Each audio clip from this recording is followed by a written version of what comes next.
ರಾಹುಲ್ ಗಾಂಧಿ ಅಪ್ಪ ಪುಣ್ಯಾತ್ಮ, ನೀವು ಡೆಲ್ಲಿನಲ್ಲಿ ಅರೆ ಬೆತ್ತಲೆ ಆಗಿದ್ದೀರಿ. ಇಲ್ಲಿ ಕರ್ನಾಟಕದಲ್ಲಿ ಇನ್ನರ್ವೇರು ಇಲ್ದಿರ ಬೆತ್ತಲೆ ಆಗಿದ್ದಾರೆ ನಿಮ್ಮ ಕಾಂಗ್ರೆಸ್ನವರು. ಕುರ್ಚಿ ಬದಲಾವಣೆ ವಿಷಯದಲ್ಲಿ ಕಿತ್ತಾಡ್ಕೊಂಡು ಗುಂಪುಗಳು ಮಾಡ್ಕೊಂಡು ಅಭಿವೃದ್ಧಿ ಶೂನ್ಯ ಆಗಿ ಪೂರಾ ಬೆತ್ತಲೆ ಆಗಿ ಕಾಂಗ್ರೆಸ್ ನಿಂತಿದೆ ಇವತ್ತು. ದೇಶದ ಬಗ್ಗೆ ಆಗಲಿ, ಧರ್ಮದ ಬಗ್ಗೆ ಆಗಲಿ, ಈ ದೇಶದ ಹುಟ್ಟಿನ ಬಗ್ಗೆ ಆಗಲಿ ಇವರಿಗೆ ಯಾವುದೇ ಕಾಳಜಿ ಇಲ್ಲ. ಇವ್ರದ್ದು ಏನಪ್ಪ ಕೆಲಸ ಅಂದರೆ ಒಂದಷ್ಟು ದಂಬಿ ಮಾಡಬೇಕು, ಒಂದಷ್ಟು ಗಲಾಟೆ ಮಾಡಬೇಕು, ಒಂದಷ್ಟು ಜನರನ್ನ ಎತ್ತು ಕಟ್ಟಬೇಕು, ಅದ್ರ ಮುಖಾಂತರ ತಮ್ಮ ಫೋಟೋಗಳನ್ನ ಎಲ್ಲಾದರೂ ಮೀಡಿಯಾದಲ್ಲಿ ನೋಡಬೇಕು ಅನ್ನೋ ಒಂದು ಅಪಹಾಪಿ. ಕಾಂಗ್ರೆಸ್ನ ಹಳೆ ನಾಯಕರದ್ದು ಅದೇ ಚಾಳಿ, ಅವರನ್ನು ಫಾಲೋ ಮಾಡ್ತಾ ಇರೋ ಈ ಯೂತ್ ಕಾಂಗ್ರೆಸ್ನವ್ರದ್ದು ಇದೇ ಚಾಳಿ. ಯೂತ್ ಕಾಂಗ್ರೆಸ್ ಇದೆಯಲ್ಲ, ಯುವ ಕಾಂಗ್ರೆಸ್ನ ಘಟಕ, ಈ ಅಯೋಗ್ಯರು, ಈ ಮಾನಗೇಡಿಗಳು ಹುಚ್ಚಾಟನ ಮೆರೆಯೋದ್ರ ಮುಖಾಂತರ ಈ ದೇಶದ ಮರ್ಯಾದೆಯನ್ನು ಕಳೆಯೋದಲ್ದಿರ ತಮ್ಮ ಮರ್ಯಾದೆಯನ್ನು ಕೂಡ ಅಂತಾರಾಷ್ಟ್ರೀಯ ಮಟ್ಟದಲ್ಲಿ ಇವತ್ತು ಹರಾಜು ಹಾಕೊಂಡಿದ್ದಾರೆ. ಅಲ್ಲ, ಕಾಂಗ್ರೆಸ್ನವ್ರಿಗೆ ಇದೇನು ಹೊಸದೇನಲ್ಲ, ಅವ್ರಿಗಾಗಲೇ ಬೆತ್ತಲೆ ಆಗಿದ್ದಾರೆ, ಅದರಲ್ಲೇನು ಸಂದೇಹ ಇಲ್ಲ. ತಲೆನಲ್ಲಿ ಏನಿಲ್ವಾ? ಏನು ಸಗಣಿ ಇಟ್ಕೊಂಡಿದ್ದೀರಾ? ಇಲ್ಲ ಮಂಡಿನಲ್ಲಿದೆ ನಿಮ್ಮ ಮೆದ್ಲು ತಲೆಯಲ್ಲಿಲ್ವಾ? ಎಲ್ಲಿ ಇಟ್ಕೊಂಡಿದ್ದೀರಿ ನಿಮ್ಮ ಮೆದ್ಲುಗಳನ್ನ? ಆ ಫಾರಿನ್ ಡೆಲಿಗೇಟ್ಸ್ ಮುಂದೆ ಬಟ್ಟೆಗಳು ಬಿಸ್ತಿರಲ್ರಿ, ನಾಚಿಕೆ ಮನ ಮರ್ಯಾದಿರೋರು ಯಾರೂ ಈ ಕೆಲಸ ಮಾಡಲ್ಲ ಕಣ್ರಿ. ಮಾರ್ಗರೆಟ್ ಆಳ್ವ ಅವರು ಇದನ್ನು ತುಂಬ ದೊಡ್ಡ ಮಟ್ಟದಲ್ಲಿ ಖಂಡನೆ ಮಾಡಿದ್ದಾರೆ. ಹಾಗೇನೆ ಅಖಿಲೇಶ್ ಯಾದವ್ ಅವರು ಕೂಡ ಇದನ್ನು ಖಂಡನೆ ಮಾಡಿದ್ದಾರೆ, ನೀವು ಮಾಡಿದ ತಪ್ಪು ಇದು ಅಂತ. ಕರ್ನಾಟಕದ ಕಾಂಗ್ರೆಸ್ ಸುಭದ್ರ ಭಾರತದ ಭವಿಷ್ಯದ ನಾಯಕರು ಯಾರು ಅಂದರೆ ನಲಪಾಡು, ಶ್ರೀನಿವಾಸು, ಇಂಥವ್ರು. ನೀವೇನು ಮತದಾರರನ್ನು ಮೂರ್ಖರು ಅನ್ಕೊಂಡಿದ್ದೀರೇನ್ರಿ ಕಾಂಗ್ರೆಸ್ ಅವ್ರು ನೀವು? ಅಲ್ಲ, ಏನು ಅನ್ಕೊಂಡಿದ್ದೀರಿ ನೀವು? ಜೋಕರ್ಗಳು ಅನ್ಕೊಂಡಿದ್ದೀರ ನೀವು ನಮ್ಮನ್ನು ಮತದಾರರನ್ನ? ನಲಪಾಡನ್ನು, ಶ್ರೀನಿವಾಸನ್ನ ತೋರಿಸ್ಬಿಟ್ಟು ನೀವು ಭವಿಷ್ಯದ ನಾಯಕರನ್ನು ತೋರಿಸೋದಕ್ಕೆ? ನೋಡಿ, ಇಂಥ ಭವಿಷ್ಯದ ನಾಯಕರನ್ನ ಇಟ್ಕೊಂಡು ಈ ದೇಶದಲ್ಲಿ ಕಾಂಗ್ರೆಸ್ ಇವತ್ತು ಪಕ್ಷ ಕಟ್ಟಕೊಟ್ಟಿದೆ ಮತ್ತು ದೇಶ ಆಳಕ್ಕೆ ಹೊರಟಿದೆ. ಅದರ ಪ್ರಾಯೋಗಿಕವಾಗಿ ದೇಶನ ಅಂತಾರಾಷ್ಟ್ರೀಯ ಮಟ್ಟದಲ್ಲಿ ಮನಮರ್ಯಾದೆ ತೆಗೆದಿರೋದು. ಇದನ್ನು ಸಮರ್ಥನೆ ಮಾಡಿಕೊಳ್ಳುವಂತಹ ಕೆಲವು ಪ್ರಪಗಂಡಗಳು ಕೂಡ ಆ ಪಕ್ಷದಲ್ಲಿದ್ದಾವೆ. ಏನು ಮಾಡೋದು, ದುರದೃಷ್ಟವಶ.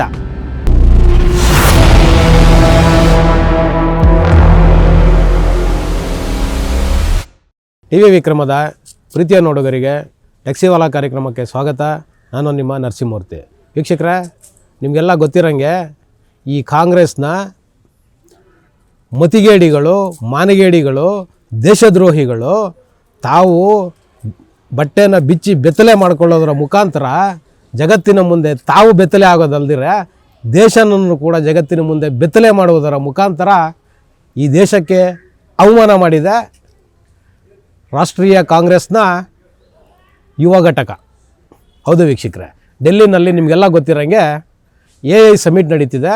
3,000ಕ್ಕಿಂತ ಅಧಿಕ ಜನ ಪ್ರಪಂಚದ ನಾನಾ ದೇಶಗಳಿಂದ ಇವತ್ತು ಬಂದು ಡೆಲ್ಲಿನಲ್ಲಿ AIನ ಸಾಧಕ ಬಾಧಕಗಳ ಬಗ್ಗೆ ಚರ್ಚೆಗಳು ನಡೀತಿದೆ. ಈ ಚರ್ಚೆಗಳು ನಡೀತಿರೋವಂಥ ಒಂದು ಸಂದರ್ಭನ ಉಪಯೋಗಿಸ್ಕೊಂಡು ಈ ಏನು ಯೂತ್ ಕಾಂಗ್ರೆಸ್ ಇದೆಯಲ್ಲ, ಯುವ ಕಾಂಗ್ರೆಸ್ನ ಘಟಕ, ಈ ಅಯೋಗ್ಯರು, ಈ ಮಾನಗೇಡಿಗಳು, ಇವರುಗಳು ಏನು ಮಾಡಿದ್ದಾರೆ ಅಂದರೆ ತಾವು ಹಾಕ್ಕೊಂಡಿರೋ ಬಟ್ಟೆನ ಟಾಪನ್ನು ಬಿಚ್ಚಿ, ಅಂದರೆ ಮೇಲೆ ಶರ್ಟನ್ನು ಬಿಚ್ಚಿ, ಆ ಯಾವ ಜಾಗದಲ್ಲಿ AI ಸಮಿಟ್ನ ಒಂದು ಕಾರ್ಯಕ್ರಮ ನಡೀತಿತ್ತು ಆ ಕಾರ್ಯಕ್ರಮ ನಡೀತಿದ್ದ ಜಾಗಕ್ಕೆ ಹೋಗಿ ಇವತ್ತು ತಾವು ಹಾಕ್ಕೊಂಡಿದ್ದ ಬಟ್ಟೆಗಳನ್ನ ಬಿಚ್ಚಿ ಹೊರಗಡೆಯಿಂದ ಪ್ರಪಂಚದ ನಾನಾ ದೇಶಗಳಿಂದ ತುಂಬ ದೊಡ್ಡ ದೊಡ್ಡ ತಿಳುವಳಿಕೆ ಇರೋವಂಥ, ತಿಳಿದಿರೋವಂಥ ವ್ಯಕ್ತಿಗಳು ಬಂದಿದ್ದರೆ ಅಂಥ ಒಂದು ಕಾರ್ಯಕ್ರಮದಲ್ಲಿ ಹೋಗಿ ತಾವು ಬಟ್ಟೆನ ಬಿಚ್ಚಿ ತಮ್ಮ ಏನು ಹುಚ್ಚಾಟನ ಮೆರೆಯೋದ್ರ ಮುಖಾಂತರ ಈ ದೇಶದ ಮರ್ಯಾದೆಯನ್ನು ಕಳೆಯೋದಲ್ದಿರ ತಮ್ಮ ಮರ್ಯಾದೆಯನ್ನು ಕೂಡ ಅಂತಾರಾಷ್ಟ್ರೀಯ ಮಟ್ಟದಲ್ಲಿ ಇವತ್ತು ಹರಾಜು ಹಾಕೊಂಡಿದ್ದಾರೆ. ಅಲ್ಲ, ಕಾಂಗ್ರೆಸ್ನವ್ರಿಗೆ ಇದೇನು ಹೊಸದೇನಲ್ಲ, ಅವ್ರಿಗಾಗಲೇ ಬೆತ್ತಲೆ ಆಗಿದ್ದಾರೆ, ಅದರಲ್ಲೇನು ಸಂದೇಹ ಇಲ್ಲ. ಅವ್ರಿಗೇನು ಮನ ಮರ್ಯಾದೆ ಇಲ್ಲ ಅಂದರೂ ಪರವಾಗಿಲ್ಲ. ಆದರೆ ನೋಡಿ, ಇಲ್ಲಿ ನಾವು ಯೋಚನೆ ಮಾಡಬೇಕಾಗಿರೋದು ಏನು ಅಂದರೆ, ಡೆಲ್ಲಿನಲ್ಲಿ ನಡೀತಾ ಇರೋ ಏನೊಂದು ಈ AI ಸಮಿಟ್ ನಡೀತಿದೆಯಲ್ವಾ, ಈ AI ಸಮಿಟ್ ನಡೀತಿರೋ ಜಾಗದಲ್ಲಿ ಹೋಗಿ ಇವರುಗಳು ಈ ಒಂದು ಕೆಲಸನ ಮಾಡಿದ್ದಾರೆ. ಇದನ್ನು ಮಾಡೋದ್ರ ಮುಖಾಂತರ ಇವರು ತಮ್ಮ ದೇಶದ್ರೋಹದ ಕೆಲಸನ ಮತ್ತೊಮ್ಮೆ ಸಾಬೀತುಪಡಿಸ್ತಿದ್ದಾರೆ. ಇದಕ್ಕೆ ಒಂದು ಸಂತೋಷ ಪಡಬೇಕಾಗಿರೋ ವಿಚಾರ ಏನಂದರೆ, ಮಾರ್ಗರೆಟ್ ಆಳ್ವ ಅಂಥವರು ಕೂಡ ಇದನ್ನು ಖಂಡನೆ ಮಾಡ್ತಿದ್ದಾರೆ. ಮಾರ್ಗರೆಟ್ ಆಳ್ವ ಯಾರು ಅಂದರೆ ಕಾಂಗ್ರೆಸ್ನ ಹಿರಿಯ ಒಬ್ಬ ರಾಜಕಾರಣಿ, ಮುತ್ಸಂಜಿ ರಾಜಕಾರಣಿ, ಒಂದು ಮಹಿಳಾ ರಾಜಕಾರಣಿ ಕೂಡ ಹೌದು. ಮಾರ್ಗರೆಟ್ ಆಳ್ವ ಅವರು ಇದನ್ನು ತುಂಬ ದೊಡ್ಡ ಮಟ್ಟದಲ್ಲಿ ಖಂಡನೆ ಮಾಡಿದ್ದಾರೆ. ಹಾಗೆಯೇ ಅವರ ಮಿತ್ರಕೂಟದಲ್ಲಿರೋ ಅಖಿಲೇಶ್ ಯಾದವ್ ಅವರು ಕೂಡ ಇದನ್ನು ಖಂಡನೆ ಮಾಡಿದ್ದಾರೆ, ನೀವು ಮಾಡಿದ ತಪ್ಪು ಇದು ಅಂತ. ಹೌದು ವೀಕ್ಷಕರೇ, ಇವತ್ತು ಏನು ಈ ಕೆಲಸನ ಮಾಡಿದಾರಲ್ವಾ, ಈ ದೇಶ ಇವತ್ತು ತಲೆ ಬಗ್ಸುವಂಥ ಕೆಲಸನ ಮಾಡಿದಾರಲ್ವ, ಇದು ಮಾಡಿರೋದು ಯೂತ್ ಕಾಂಗ್ರೆಸ್ನವರು. ಹೌದು, ಯೂತ್ ಕಾಂಗ್ರೆಸ್ನವರು. ಮತ್ತು ನೋಡಿ, ನಾವೆಲ್ಲರೂ ಒಂದು ಅರ್ಥ ಮಾಡ್ಕೊಬೇಕಾಗಿರೋ ವಿಚಾರ ಇಲ್ಲಿ ಏನಂದರೆ, ಇದು ಯಾವುದೇ ಒಂದು BJP ಪಕ್ಷದ ಕಾರ್ಯಕ್ರಮ ಆಗಲಿ ಅಥವಾ ನರೇಂದ್ರ ಮೋದಿಯವರ ಮನೆಯವರ ಮದುವೆ ಕಾರ್ಯಕ್ರಮ ಆಗಲಿ ಅಲ್ಲ. ಇದು ಈ ಒಂದು ಏನು ಕಾರ್ಯಕ್ರಮ ನಡೀತಾ ಇತ್ತು, ಇದು ದೇಶದ ಕಾರ್ಯಕ್ರಮ.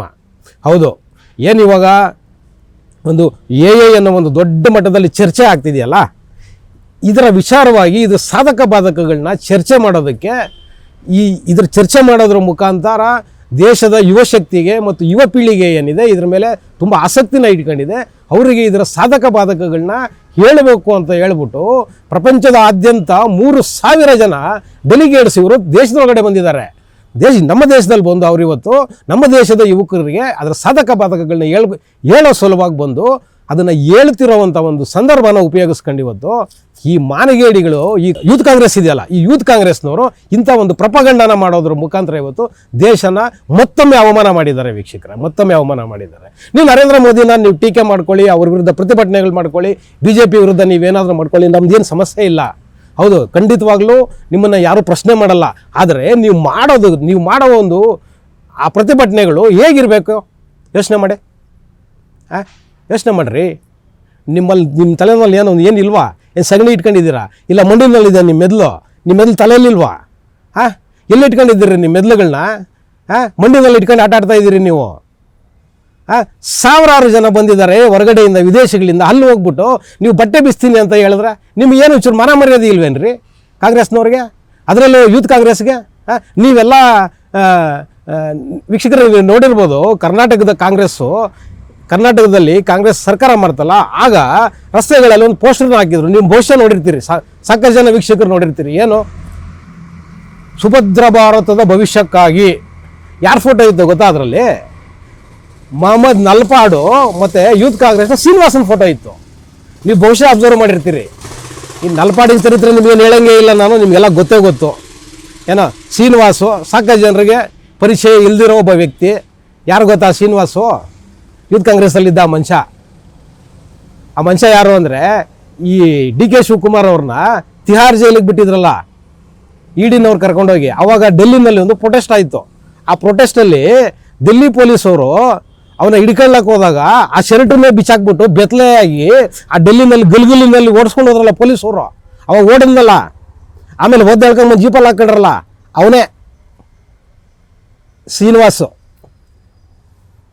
ಸುಭದ್ರ ಭಾರತದ ಭವಿಷ್ಯದ ನಾಯಕರು ಯಾರು ಅಂದರೆ ನಲ್ಪಾಡು, ಶ್ರೀನಿವಾಸು, ಇಂಥವ್ರು. ನೀವೇನು ಮತದಾರರನ್ನು ಮೂರ್ಖರು ಅನ್ಕೊಂಡಿದ್ದೀರೇನ್ರಿ ಕಾಂಗ್ರೆಸ್ ಅವ್ರು ನೀವು? ಅಲ್ಲ, ಏನು ಅನ್ಕೊಂಡಿದ್ದೀರಿ ನೀವು? ಜೋಕರ್ಗಳು ಅನ್ಕೊಂಡಿದ್ದೀರ ನೀವು ನಮ್ಮನ್ನು ಮತದಾರರನ್ನ?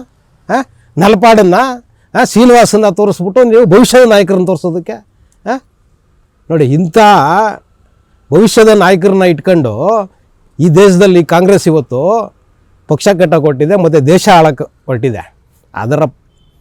ಅದರ ಪ್ರಾಯೋಗಿಕವಾಗಿ ನಿನ್ನೆ ಡೆಲ್ಲಿನಲ್ಲಾಗಿರೋದು ಅರೆಬೆತ್ತಲೆ ಮಾಡ್ಕೊಂಡು ಇವರ ಕುಚೇಷ್ಟೆಗಳನ್ನ ಮಾಡಿ ದೇಶನ ಅಂತಾರಾಷ್ಟ್ರೀಯ ಮಟ್ಟದಲ್ಲಿ ಮನಮರ್ಯಾದೆ ತೆಗೆದಿರೋದು. ಹೌದು ವೀಕ್ಷಕರೇ, ಇವರಿಗೆ ಯಾವುದೇ ಬದ್ಧತೆ ಇಲ್ಲ.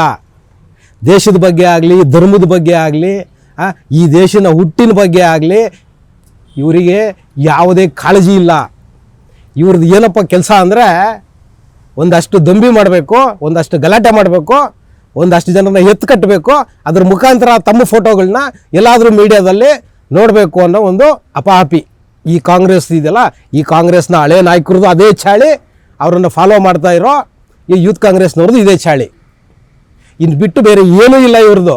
ನೀವು ಯೋಚನೆ ಮಾಡಿ ವೀಕ್ಷಕರೇ, ನರೇಂದ್ರ ಮೋದಿ ಅವ್ರದ್ದು ಡೆಲ್ಲಿನಲ್ಲಿ ಮನೆ ಇದೆ, ಅವ್ರ ಮನೆ ಮುಂದೆ ಹೋಗಿ ನೀವು ಪ್ರೊಟೆಸ್ಟ್ ಮಾಡಿ, ಖಂಡಿತ ನಿಮ್ಮನ್ನು ಬೇಡ ಅಂತ ಹೇಳಲ್ಲ. ಅಥವಾ ಅವ್ರು BJP ಆಫೀಸ್ ಮುಂದೆ ಹೋಗ್ಬಿಟ್ಟು ನೀವು ಲಬ ಬಾಯಿ ಬಿಟ್ಕೊಳ್ಳಿ, ನಿಮ್ಮನ್ನು ಯಾರೂ ಪ್ರಶ್ನೆ ಮಾಡಲ್ಲ. ಆದರೆ ನೀವು ಮಾಡಿರೋ ಜಾಗ ಎಂಥದ್ರಿ? ವಿವೇಕ ಇಲ್ವೇನ್ರಿ ನಿಮಗೆ? ಒಂಚೂರು ವಿವೇಚನೆ ಇಲ್ವೇನ್ರಿ? ನೀವೆಲ್ಲ ಯೂತ್ ಕಾಂಗ್ರೆಸ್ ಅಂತೀರಿ, ನೀವೆಲ್ಲ ನಾಳೆ ಭವಿಷ್ಯದ ನಾಯಕರು ಅಂತ ನಿಮ್ಮ ಪಕ್ಷ ಹೇಳ್ಕೊಳ್ಳುತ್ತೆ. ಯೋಚನೆ ಮಾಡಿ, ನಿಮ್ಮ ಕೈನಲ್ಲಿ ಏನಾದರೂ ದೇಶ ಕೊಟ್ಟರೆ ನೀವಿನ್ನು ಯಾವ ಮಟ್ಟಕ್ಕೆ ನಡೆಸ್ಬೋದು ಈ ದೇಶನ ಅಂತ? ಯೋಚನೆ ಮಾಡಿರಿ. ನೀವೆಲ್ಲ ನಾಳೆ ಎಲ್ಲ ಬೆಳೆಯೋ ನಾಯಕರು, ನಿಮ್ಮನ್ನು ನಿಜವಾಗ್ಲೂ ಓಟ್ ಹಾಕ್ತಾರೆ ಜನ. ಈ ರೀತಿಯ ಲಜ್ಜೆಗೆಟ್ಟತನದಲ್ಲಿ ಹೋಗಿ ಆ ಫಾರಿನ್ ಡೆಲಿಗೇಟ್ಸ್ ಮುಂದೆ ಪಟ್ಟೆಗಳು ಬಿಸ್ತಿರಲ್ರಿ. ನಾಚಿಕೆ ಮನ ಮರ್ಯಾದೆ ಇರೋರು ಯಾರೂ ಈ ಕೆಲಸ ಮಾಡಲ್ಲ ಕಣ್ರಿ. ನಾನು ಆಗಲೇ ಹೇಳಿದಂಗೆ ಒಂದು ಸಂತೋಷದ ವಿಚಾರ ಅಂದರೆ ಸಾಕಷ್ಟು ಜನ ಕಾಂಗ್ರೆಸ್ನವರು ಇದನ್ನು ಟೀಕೆ ಮಾಡ್ತಾರೆ. ಅದಕ್ಕಿಂತ ಹೆಚ್ಚಿನ ಮಟ್ಟದಲ್ಲಿ ಇದನ್ನು ಸಮರ್ಥನೆ ಮಾಡಿಕೊಳ್ಳುವಂತಹ ಕೆಲವು ಪ್ರಪಗಂಡಗಳು ಕೂಡ ಆ ಪಕ್ಷದಲ್ಲಿದ್ದಾವೆ. ಏನು ಮಾಡೋದು, ದುರದೃಷ್ಟವಶ ಅವ್ರನ್ನೂ ಸಮರ್ಥನೆ ಮಾಡ್ತಿದ್ದಾರೆ, ಆ ಮಾಡಿರೋ ಕೆಲಸನೂ ಸಮರ್ಥನೆ ಮಾಡ್ತಿದ್ದಾರೆ. ಮತ್ತು ಇನ್ನು ರಾಹುಲ್ ಗಾಂಧಿ, ಅಪ್ಪ ಪುಣ್ಯಾತ್ಮ, ನಿಮ್ಮ ಕರ್ನಾಟಕದ ಕಾಂಗ್ರೆಸ್ಸು, ನೀವು ಆ ಡೆಲ್ಲಿನಲ್ಲಿ ಅರೆ ಬೆತ್ತಲೆ ಆಗಿದ್ದೀರಿ. ಇಲ್ಲಿ ಕರ್ನಾಟಕದಲ್ಲಿ ಇನ್ನರ್ವೇರು ಇಲ್ದಿರ ಬೆತ್ತಲೆ ಆಗಿದ್ದಾರೆ ರೀ ನಿಮ್ಮ ಕಾಂಗ್ರೆಸ್ನವರು. ಆ ಮಟ್ಟಕ್ಕೆ ಬೆತ್ತಲೆ ಆಗಿದ್ದಾರೆ. ಇಲ್ಲಿ ರಸ್ತೆ ಇಲ್ಲ, ಅಭಿವೃದ್ಧಿ ಇಲ್ಲ, ಮಕ್ಕಳಿಗೆ ಸ್ಕಾಲರ್ಶಿಪ್ ಇಲ್ಲ, ಅಂಗನವಾಡಿಗಳಲ್ಲಿ ಊಟ ಹೋಗ್ತಿಲ್ಲ ಸರಿಯಾಗಿ, ಆ ಊಟ ಸರಬರಾಜು ಮಾಡ್ತಿರೋರಿಗೆ ದುಡ್ಡು ಕೊಡ್ತಿಲ್ಲ, ಆ BMTC KSRTC ಡ್ರೈವರ್ಗಳಿಗೆ ಅರಿಯರ್ಸ್ ಕೊಡ್ತಿಲ್ಲ, ಬಾಯಿ ಬಡ್ಕೊಂತಿದ್ದಾರೆ ಇವರು. ಇಲ್ಲಿ ಕುರ್ಚಿ ಬದಲಾವಣೆ ವಿಷಯದಲ್ಲಿ ಕಿತ್ತಾಡ್ಕೊಂಡು ಗುಂಪುಗಳು ಮಾಡ್ಕೊಂಡು ಅಭಿವೃದ್ಧಿ ಶೂನ್ಯ ಆಗಿ ಪೂರಾ ಬೆತ್ತಲೆ ಆಗಿ ಕಾಂಗ್ರೆಸ್ ನಿಂತಿದೆ ಇವತ್ತು. ನಿಮಗೆ ಏನಾದರೂ ತಾಕತ್ತಿದ್ರೆ ರಾಹುಲ್ ಗಾಂಧಿ ಅವರೇ, ನೀವು ಪ್ರಶ್ನಾತೀತ ನಾಯಕರಲ್ವ ಕಾಂಗ್ರೆಸ್ಸಲ್ಲಿ, ದಯವಿಟ್ಟು ಇದನ್ನು ಮಧ್ಯಪ್ರವೇಶ ಮಾಡಿ ನಿಮ್ಮ ನಾಯಕತ್ವದಲ್ಲಿ ನಿಮಗೇನಾದರೂ ಆ ಶಕ್ತಿ ಇದ್ದರೆ, ಏನು ಮುಖ್ಯಮಂತ್ರಿ ಕುರ್ಚಿ ಕದನ ನಡೀತಿದೆಯಲ್ಲ ಇಲ್ಲಿ, ಅದನ್ನು ಆದಷ್ಟು ಬೇಗ ಸರಿ ಮಾಡಿ. ಇಲ್ಲಿ ಕರ್ನಾಟಕದಲ್ಲಿ ಅಭಿವೃದ್ಧಿ ನಿಂತೋಗಿದೆ. ಆ ಅಭಿವೃದ್ಧಿ ಕೆಲಸಗಳು ಮಾಡೋದಕ್ಕೆ ನೀವೇನಾದರೂ ಸಲಹೆ ಸೂಚನೆಗಳನ್ನ ಕೊಡೋದಾದರೆ ಕೊಡಿ.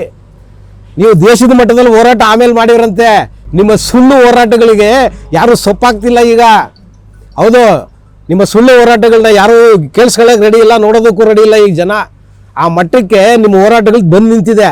ಯಾಕೆಂದರೆ ಈ ದೇಶಕ್ಕೆ ಒಳತಾಗುವಂಥ ಯಾವುದೇ ಒಂದು ಹೋರಾಟನ ನಿಮ್ಮ ಕಾಂಗ್ರೆಸ್ ಪಕ್ಷ ಆಗಲಿ ಅಥವಾ ನಿಮ್ಮ ಯೂತ್ ಕಾಂಗ್ರೆಸ್ ಆಗಲಿ ಮಾಡ್ತಾ ಇಲ್ಲ. ನೀವು ಮಾಡ್ತಾ ಇರೋದೆಲ್ಲ ಪ್ರಪಗಂಡಗಳೇ. ಈ ದೇಶಕ್ಕೆ ಎಲ್ಲಿ ಒಂದು ಸ್ವಲ್ಪ ಒಳ್ಳೆಯದಾಗುತ್ತೆ ಅನಿಸುತ್ತೆ ಅದ್ರ ವಿರುದ್ಧ ಹೋರಾಟ ಮಾಡಿ, ಅದ್ರ ವಿರುದ್ಧವಾಗಿ ಜನರಲ್ಲಿ ಕೆಟ್ಟ ಭಾವನೆಗಳನ್ನ ಸೃಷ್ಟಿ ಮಾಡೋದು, ತಪ್ಪು ಅಭಿಪ್ರಾಯಗಳನ್ನ ಸಮಾಜದಲ್ಲಿ ಬಿತ್ತೋದು ಈ ಕೆಲಸ ನೀವು ಮಾಡ್ತಿರೋದು. ಇದು ಸಾಮಾನ್ಯ ಜನರಿಗೆ ಅರ್ಥ ಆಗಿದೆ.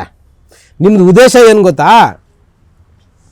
ಈ ದೇಶ ಮತ್ತು ಈ ದೇಶದ ಜನ, ಒಂದು ಈ ದೇಶ ಮುಂದುವರಿಬಾರ್ದು, ಈ ದೇಶ ಬಡತನದಲ್ಲೇ ಇರಬೇಕು, ಮತ್ತು ಈ ದೇಶದ ಜನ ವಿದ್ಯಾವಂತರಾಗಬಾರ್ದು, ಟೆಕ್ನಾಲಜಿನ ಕಲಿಬಾರ್ದು. ನೀವೇನು ಹೇಳ್ತೀರೋ ಅದನ್ನು ಹ್ಞೂ ಅಂದ್ಕೊಂಡು ನಿಮ್ಮ ಹಿಂದೆ ಬರ್ತಿದ್ರಲ್ಲ, ಹಿಂದೆ 25-30 ವರ್ಷಗಳ ಹಿಂದೆ ಬಾಲ ಆಡಿಸ್ಕೊಂಡು ಹಂಗೇ ಜನರನ್ನ ಇಡಬೇಕು ಅನ್ನೋದು ನಿಮ್ಮ ಉದ್ದೇಶ.